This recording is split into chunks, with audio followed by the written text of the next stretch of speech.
Meile kellelegi ei ole antud valida. See elu, mille me saatuse kaardipakist tõmbame, me ka saame. Ja teist võimalust meile ei anta. See on ainus kaart, mille järgi me seda mängu siin elus oma elu kaardilauas mängime. Rasmuse käsi ei ole olnud kõige õnnelikum, ent oma mäng on mängida temalgi.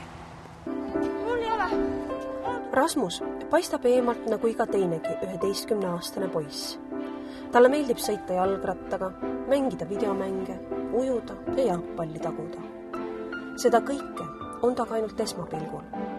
Sündides diagnoositi tal üliharva esinev kaasasündinud toksoplasmoos.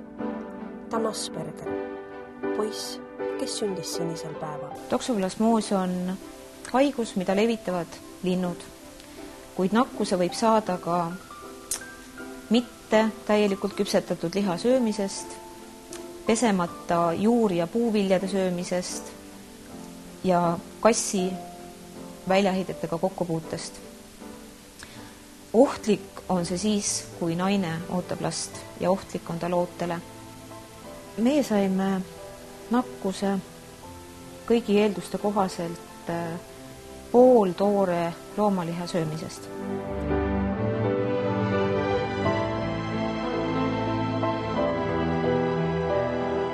Haiguse mõju on märgatav ka Rasmuse käitumise juures. Ma olen seda nüüd 11 aastat näinud. Ma olen sellega koos kasvanud. Alguses ma üritasin seda välja juurida. Kui 11 aastat peaga vastu seina jooksed, et mitte midagi ei muutu, siis lõpuks saad aru, et see on tema käitumismudel.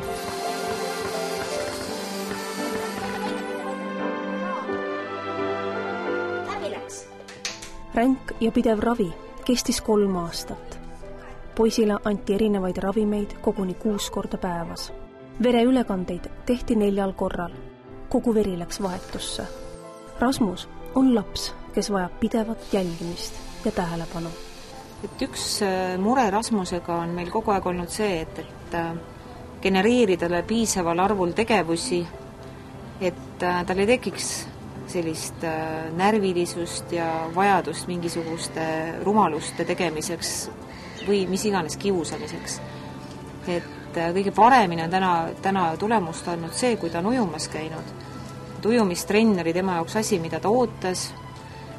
See oleks võinud tema jaoks olla pikem, sest et üks diagnoosidest on hüperaktiivsus, mis tähendab seda, et ta võikski ujuma jääda.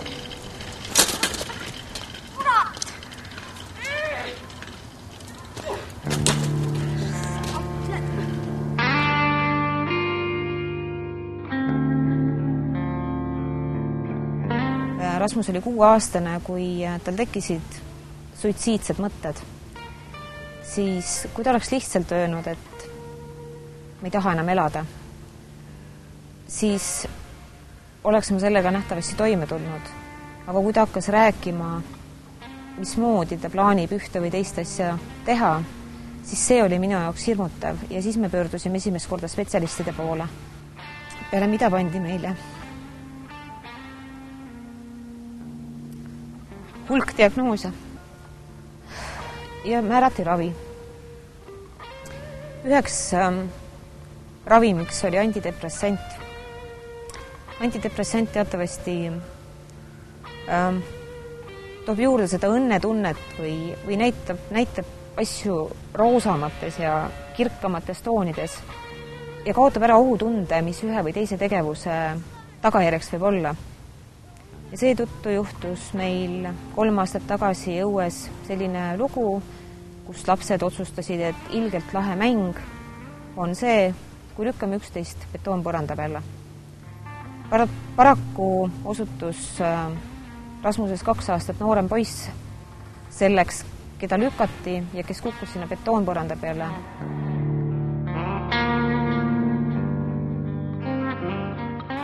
Sain tal veel kaulaks käest kinni võtta, seegi ta kukkus natuke rohkem otsa ja tal oli kiivel ka peas, seegi väga mitte midagi hullu ei juhtunud. Aga ta isa süüdistab väga palju mind. Ta käitus niimoodi, et ta karjus Rasmusele, et sa ei tule mitte kunagi enam siit majast mööda, sa ei tule mitte kunagi enam siia mänguväljakule, mistõttu Rasmus 2 aastaks sulges ennast tuppa.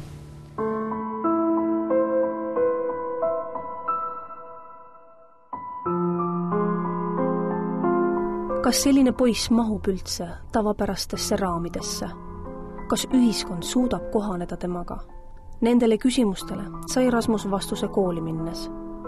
Nii nagu iga teinegi väike laps, ootas ka tema kooliminekut väga. Tema suur unistus oli õppida tavakoolis. Tarkusi oli juba kogutud ja tähedki olid selged.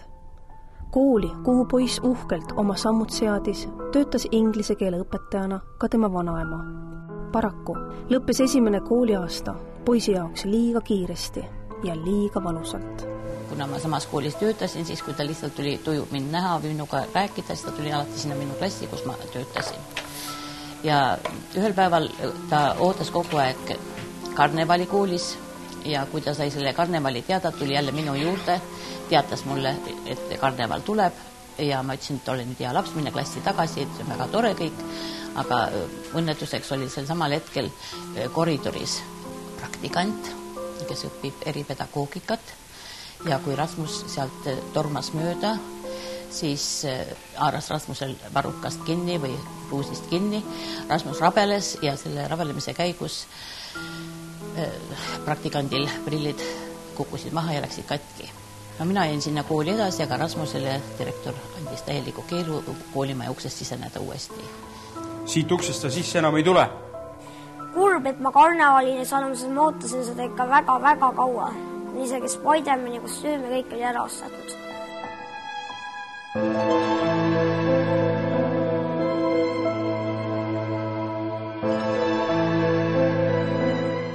Pärast sellist traumat sulges Rasmus end aastateks maailma, kus kaaslasteks vaid kujuteldavad sõbrad erinevatest raamatutest. Ta sulges end fantaasia maailma, sest seal oli hea ja turvaline. Fantaasiates sai valida, kuidas lugu lõppeb. Rasmus valis alati õnneliku lõpuga lood, kus hea võidutses kurja üle. Võiduga lõppes ka tema esimene kooliaasta. Ta sai klassitunnistuse koduõppes kätte paari kuuga. Lemmikaineks väga tublit läbitud matemaatika ja inglise keel. Tänaseks on Rasmus lõpetanud 4 klassi, seda 5 koolis. Seda on pisut palju. Sel aastal jäi Rasmus kooli ukse taha. Tema emale teatati 30. augustil, et kui ta tahab poega erivajadustega kooli saata, peab ta selle teenuse eest ka maksma. Ükski lapsevanem nähtavasti ei kujuta ette olukorda, kus 30. augusti õhtul tehakse sulle teatavaks, et sinu lapse kool läheb sulle maksma teatud summa kuus ja seda terve õppeaasta jooksul. Kui minu jaoks oli teatavaks saanud see, et Rasmuse kool ei ole enam tasuta, vaid see on tasuline, siis pöördusin ma haridusministeeriumisse ja sotsiaalministeeriumisse, et nad leiaksid sellele teemale lahenduse. Ehk siis, kui Eesti Vabariigi põhiseadus sätestab, et kõikidele lastele on põhiharidus tasuta ja ka lõunasöök on tasuta, siis tekib nagu paratamatult küsimus, et kas on teatud lapsed, kelle puhul kirjutatakse teist põhiseadust. See summa koosneb siis selle kooli juurde loodud päevakeskusest ja päevakeskuses toimuvatest tegevuste rahastamisest. Selles koolis hakkab käima psühholoog, logopeed, füsioterapeut ja hakkavad toimuma sellised tegevused, mida tegelikult koduõppele suunatud laps ei saa. Ehk siis tegemist on äärmiselt vajalike teenustega just nimelt nende laste jaoks. Meie jaoks on summa täna 1800 krooni kuus. Siis ma usun, et ma ei ole ainukene lapsevanem, kes täna on suure küsimuse ees, et mis saab edasi.